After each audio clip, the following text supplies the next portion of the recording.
Hello student, my self Shailesh Kumar Maurya. और आज हम एक काफ़ी इंपॉर्टेंट टॉपिक पढ़ने वाले हैं जो कि है hydrolysis of xenon fluoride. Xenon fluorides के हाइड्रोलिसिस की रिएक्शन। ये टॉपिक काफ़ी ज़्यादा इंपॉर्टेंट होता है और जनरली स्टूडेंट्स इसमें केवल याद करते हैं, इसके पीछे की चीज़ों को नहीं समझते हैं। और एट लास्ट जो कोई चीज़ अगर हम याद करते हैं तो फिर वो फॉरगेट हो जाती है, हमको भूल ही जाती है। तो उन्हीं चीज़ों को आज यहाँ पे हम अच्छे से इस टॉपिक को हम कवर करेंगे। वीडियो स्टार्ट करने से पहले अगर अभी तक आपने हमारा टेलीग्राम ग्रुप ज्वाइन नहीं किया तो इसको आप ज्वाइन कर लो। इस पर काफ़ी इंपॉर्टेंट मटेरियल्स आपके लिए अवेलेबल्स हैं। और अगर आपको कोई पर्सनल क्वेरी है तो आप मेरे से इंस्टाग्राम पे कनेक्ट होकर वहाँ पे डाउट पूछ सकते हो। इन दोनों की जो लिंक है वो वीडियो के डिस्क्रिप्शन में है, तो आप उसको ज़रूर चेक करना। ठीक है, आइए बिना किसी देरी के वीडियो को स्टार्ट करते हैं। देखो, ये बेसिकली हमारा टॉपिक है, एनसीईआरटी में भी दिया है आपके क्लास 12 के पी ब्लॉक में, हाइड्रोलिसिस ऑफ जेनॉन फ्लोराइड्स। ठीक है, ये सारी रिएक्शंस है, जनरली इसको हम याद ही करते हैं, तो इसी के मैकेनिज्म अभी हम देखने जा रहे हैं। ठीक है, चलो इसको समझते हैं, हम अच्छे से एकदम समझेंगे। देखो, सबसे पहले मैं आपको जेनॉन कंपाउंड के बारे में कुछ बताता हूँ। जेनॉन, ठीक है, इसके अगर आप फ्लोराइड्स की बात कर रहे हो, हम यहाँ पे किसकी बात कर रहे हैं, इसके जेनॉन के फ्लोराइड्स की बात कर रहे हैं। तो जेनॉन के केवल 3 फ्लोराइड एग्जिस्ट करते हैं। कौन कौन से एग्जिस्ट करते हैं? एक एग्जिस्ट करता है XeF2, एक एग्जिस्ट करता है XeF4, एक एग्जिस्ट करता है XeF6। ये 3 आपके जेनॉन के लिए फ्लोराइड एग्जिस्ट करते हैं। लेकिन आपका जो XeF8 है, ये कंपाउंड आपका एग्जिस्ट नहीं करता है। पहली इंपॉर्टेंट बात तो आपके लिए यही है।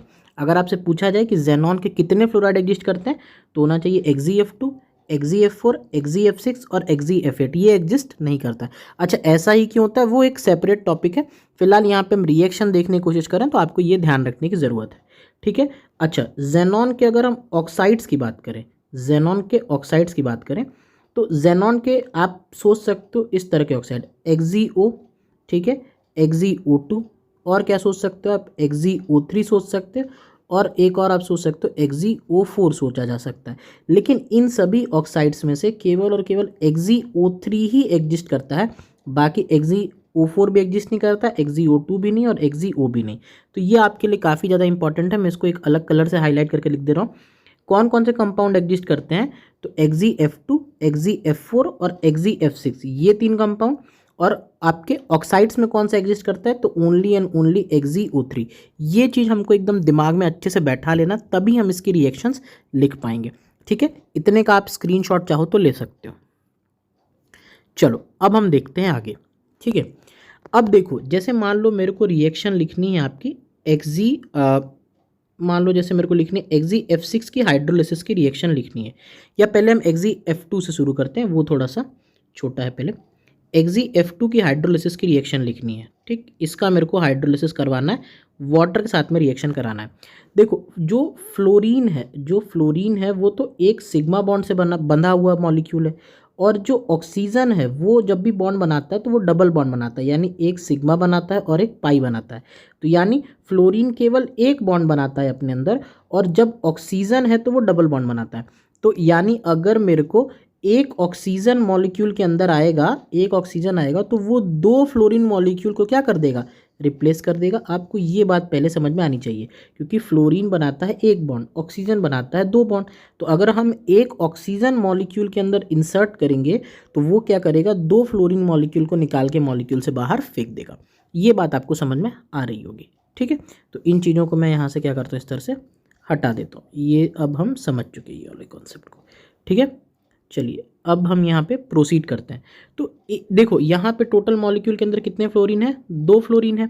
तो मेरे को एक ऑक्सीजन इंसर्ट करने की ज़रूरत है। तो जैसे ही एक ऑक्सीजन इंसर्ट करूँगा तो XeO बन जाएगा, और क्या मिल जाएगा, ये फ्लोरीन 2 फ्लोरीन थे, वाटर के साथ मिलके 2HF बना देंगे। लेकिन आप एक बात बताओ, क्या XeO एग्जिस्ट करता है? अभी आपने थोड़ी देर पहले पढ़ा था कि XeO तो एग्जिस्ट नहीं करता। जब ये चीज़ एग्जिस्ट नहीं करती है तो यही मॉलिक्यूल अपने अंदर क्या कर जाएगा, टूट जाएगा। किस में टूट जाएगा, जेनॉन और हाफ O2 के अंदर टूट जाएगा। ये बात समझ में आ रही है आपको? तो फाइनल प्रोडक्ट क्या आ जाएगा, एक हो जाएगा जेनॉन, हाफ O2 और 2HF हमारा क्या हो जाएगा, इसका आंसर हो जाएगा। फिर से समझ लो, जेनॉन फ्लोराइड हमने ले रखा था स्टार्टिंग में, हमने देखा एक फ्लोरीन को, सॉरी 2 फ्लोरीन को एक ऑक्सीजन रिप्लेस कर सकता। तो यहाँ पे 2 फ्लोरीन थे, इनको एक ऑक्सीजन रिप्लेस कर दिया तो कंपाउंड बन गया, XeO बन गया। लेकिन क्या XeO स्टेबल है? नहीं है, हमने पढ़ चुका XeO3 ही केवल और केवल स्टेबल होता है। तो ये तो स्टेबल ही नहीं था, तो ये किस में टूट गया, Xg और हाफ O2 में टूट गया और हमारी रिएक्शन कंप्लीट हो गई। यानी अगर अब आपसे पूछा जाए कि XgF2 की हाइड्रोलिसिस करवा दीजिए तो आपका सीधा आंसर हो जाएगा, ये पहले बनेगा XgO2HF के अंदर, लेकिन ये स्टेबल नहीं है इसीलिए ये टूट जाएगा Xc प्लस हाफ O2 के अंदर। ये मेरा आंसर हो जाएगा। अब हमको इसको याद करने की ज़रूरत नहीं है, अब सीधा हम आंसर बता पाएंगे Xg plus half O2 plus 2HF। ठीक है, चलिए आइए आगे प्रोसीड करते हैं। अब आगे देखते हैं। अब हम नेक्स्ट समझते हैं XgF6 की हाइड्रोलिसिस। ठीक है, XgF6 की अगर आप हाइड्रोलिसिस की बात करोगे मेरे से, तो आप बताओ यहाँ पे है 6 फ्लोरीन। 6 फ्लोरीन को कितने ऑक्सीजन हटा सकते हैं, 3 ऑक्सीजन। तो 3 ऑक्सीजन से रिप्लेस कर देते हैं। XgO3 क्या ये एग्जिस्ट करता है, हाँ ये तो एग्जिस्ट करता है, ये एक स्टेबल कंपाउंड है और प्लस 6HF भी निकल जाएगा यहाँ से। ये चीज़ समझ में आ रही है, ठीक है। लेकिन ये तो हमारा फाइनल प्रोडक्ट हो गया, यानी ये हमारा आंसर हो जाएगा, क्योंकि इस बार जो हमारा XgO3 है वो स्टेबल है, वो तो एग्जिस्ट कर सकता है, इसीलिए उस हमें कोई प्रॉब्लम नहीं। XgO3 प्लस 6HF हो गया। अच्छा, इसकी चाहो तो आप पार्शियल हाइड्रोलिसिस भी कर सकते हो। जैसे मान लो अगर आपने एक बार H2O डाला इसके अंदर, पहली बार वाटर डालोगे तो एक ऑक्सीजन इंसर्ट होगा, एक ऑक्सीजन इंसर्ट होगा तो कितने फ्लोरीन बाहर चले जाएंगे, 2 फ्लोरीन बाहर चले जाएंगे। तो क्या बन जाएगा, XgO4 बन जाएगा। एक बार आप और वाटर डाल सकते हो H2O, चलो एक बार और डाल के देखते हैं तो क्या बन जाएगा, XgO2F2 बन जाएगा। फिर से क्या होगा, 2 फ्लोरीन बाहर चले जाएंगे। और अब एक बार और अगर आपने वाटर डाला, H2O डाला, तो क्या होगा, ये दोनों फ्लोरीन भी बाहर चले जाएंगे, ये वाले फ्लोरीन, और उसके जगह एक और ऑक्सीजन आ जाएगा XgO3। यानी यहाँ पे टोटल 3 H2O की ज़रूरत पड़ी होगी, इस जगह पे यहाँ पे टोटल 3 H2O की ज़रूरत पड़ी होगी। तो ये जो नीचे वाले स्टेप्स हैं, इन वाले स्टेप्स को हम क्या कहते हैं, इनको बेसिकली हम कहते हैं पार्शियल हाइड्रोलिसिस। क्या बोल देते हैं इनको, पार्शियल हाइड्रोलिसिस बोल देते हैं। और ये ऊपर वाला क्या है, ये है कंप्लीट हाइड्रोलिसिस। तो इस पर्टिकुलर रिएक्शन से हमको इतनी सारी जानकारी मिलती है कि किस तरह से फुल हाइड्रोलिसिस करते हैं और पार्शियल हाइड्रोलिसिस करते हैं। ठीक है, अब हम समझते हैं केस XgF4 का, जो सबसे ज़्यादा इंटरेस्टिंग है। ठीक है, देखो अब समझते हैं हम केस आपका XgF4 का केस। ठीक है, अब देखो XgF4 है, ठीक है, तो ये किस ऑक्सीडेशन स्टेट में एग्जिस्ट कर रहा है यहाँ पे, तो आपको पता होगा ये +4 ऑक्सीडेशन स्टेट में यहाँ पे एग्जिस्ट कर रहा है। अब मेरे को इसकी हाइड्रोलिसिस करनी है, इसको वाटर के साथ में ट्रीट करना है। लेकिन क्या आप बताओ, कोई भी +4 का ऑक्साइड एग्जिस्ट कर रहा है क्या, XgO2 टाइप में तो एग्जिस्ट कर ही नहीं रहा। आपको पता है XgO2 का मॉलिक्यूल तो एग्जिस्ट ही नहीं कर रहा, तो ये तो इसमें कन्वर्ट नहीं हो सकता। तो +4 आप कैसे ला सकते हो, आप खुद ही सोचो। +4 आ सकता है अगर मैं एवरेज ले लूँ +2 और +6 का, क्योंकि हमने देखा है +2 का मॉलिक्यूल कौन सा है, XgO है, इसकी रिएक्शन हम पढ़ चुके हैं। +6 का मॉलिक्यूल कौन है, XgO3 है। तो ये दोनों मॉलिक्यूल हैं, अगर मैं इन दोनों का एवरेज ले लूँ यानी 2 + 6/2 कर दूँ तो आंसर मेरा 4 आ जाएगा। तो यानी ये मॉलिक्यूल जो +4 का है ये आपका टूट जाएगा, इसकी यानी 2 पार्ट में स्प्लिट कर जाएगा, एक XgO वाली रिएक्शन और एक XgO3 वाली रिएक्शन। तो अगर आप XgO वाली रिएक्शन के हाइड्रोलिसिस की प्रोडक्ट लिखोगे तो क्या लिखोगे, Xg प्लस हाफ O2 लिख दोगे इस तरह से, ठीक, Xg प्लस हाफ O2 लिख दोगे। और अगर आप XgO3 वाली रिएक्शन को भी इसमें इंक्लूड करोगे तो क्या लिख दोगे, मतलब XgO3 वाली में लिखोगे तो इसका आंसर हो जाएगा XgO3। ठीक है, इस तरह से हो जाएगा। यानी मैं आपको यहाँ पे ये कहना चाह रहा हूँ, इसको मैं और क्लैरिफाई करूँ कि XgF4 ये जो हम इस तरह से सोच रहे हैं ये इस तरह से एग्जिस्ट नहीं कर रहा है, क्योंकि यहाँ पे जो ऑक्सीडेशन स्टेट है मॉलिक्यूल की वो क्या है आपकी +4 है। अब +4 आ कैसे सकता है, +4 आ सकता है +2 और +6 का एवरेज लेके, इन दोनों का एवरेज ले लूँगा तो मेरा आंसर +4 आ जाएगा।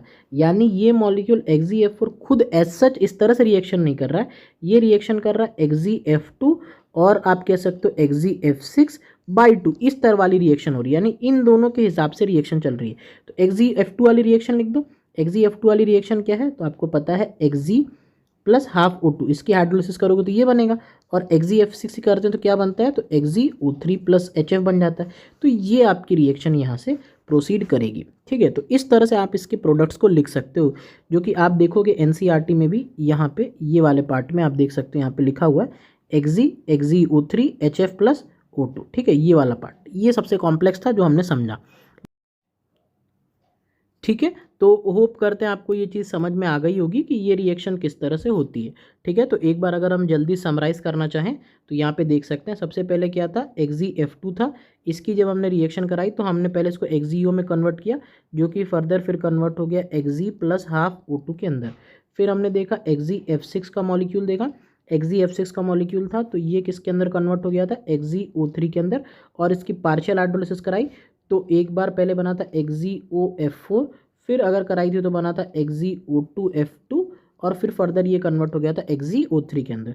ठीक है, और लास्ट में हमने क्या देखा था, लास्ट में हमने देखा था XeF4 का। इसके लिखने का तरीका ऐसे ही हो सकता है कि इसको आप सोच सकते हो XeF2 और XeF6 की जो रिएक्शन हो रही है इसका आप एवरेज लेके इसको सोच सकते हो, इस तरह से आप रिएक्शन कर सकते हो। ठीक है, लेकिन इन रियलिटी देखोगे तो ये इस फॉर्मेट में नहीं करता है, ये बेसिकली ओरिजिनेट करता है 2 टाइम्स ऑफ +2 ऑक्सीडेशन स्टेट और 1 टाइम्स ऑफ +8 ऑक्सीडेशन स्टेट, इस फॉर्मेट को फॉलो करता है। लेकिन इसकी ज़रूरत नहीं हमको रिएक्शन लिखने के लिए, सीधा हम इस वाले प्रोसेस को फॉलो करेंगे तब भी हमारा आंसर आ जाएगा। ये थोड़ा सा कॉम्प्लेक्स हो जाएगा। ठीक है, तो छोड़ते हैं इस चीज़ों को। तो यहाँ पे हमने पूरा अच्छे से समझा कि किस तरह से आपकी ज़ेनॉन फ्लोराइड की हाइड्रोलिसिस हो रही है। ठीक है, अगर आपको वीडियो अच्छा लगा हो तो वीडियो को आप लाइक और शेयर ज़रूर करना, और अगर अभी तक चैनल को सब्सक्राइब नहीं किया तो सब्सक्राइब करके बेल नोटिफिकेशन ज़रूर प्रेस कर लेना। सो ये था आपका एक video on hydrolysis of xenon fluoride. Thank you for watching.